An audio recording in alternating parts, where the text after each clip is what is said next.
মানুষ আসেন সন্তান লাভের আশায় পিঠা ভাজতে, আবার কেউ আসেন সন্তান হওয়ার পরে মনসা দিতে।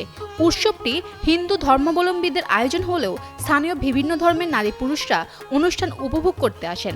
আর এখানে থাকা কালী মন্দিরকে কেন্দ্র করে ওই উৎসবের আয়োজন। এমনকি মন্দিরের সামনে থাকা বটগাছের উঁচুতেও তৈরি হচ্ছে চিতই পিঠা। প্রচণ্ড শীত উপেক্ষা করে এখানে হাজারো মানুষের উপস্থিতি। এখানে আসা অনেক দম্পতির কোলে রয়েছে ছোট শিশু সন্তান। সেখানে একটি মাঠে সারি করে পরস্পর 108টি মাটির চুলা তৈরি করা হয়েছে। সেই চুলার ওপর সাজানো হয়েছে চিতই পিঠা তৈরির মাটির সাজ। পাশে বাজানো হচ্ছে ঢোল তবলা। মন্দিরের দায়িত্বে থাকা পুরোহিত দেবলাল চুলাগুলোর প্রতিটিতে পর্যায়ক্রমে লোহার একটি পাত দিয়ে আঘাত করেন। পরে চুলায় থাকা সাজানো ফুল ও পরে চুলায় আগুন দিয়ে অনুষ্ঠানের আনুষ্ঠানিকতা শুরু করেন।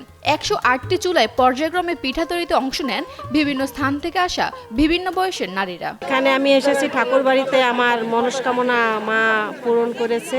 আমার টুইন বেবি, আমার বেবিদের নিয়ে আমি এখানে এসেছি। মা আমার মনস্কামনা পূর্ণ করছে, এজন্য আমি এখানে এসেছি। আমার 15 বছর থেকে আমি এই জায়গায় আসি এই মায়ের দুয়ারে।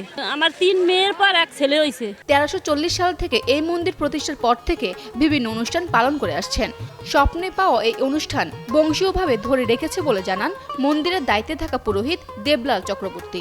পিঠা খেতে চেয়েছিলেন স্বপ্নাদিষ্টভাবে, তো সেই থেকে এখানে পিঠা ভাজা অনুষ্ঠান প্রতি বছরই হয়।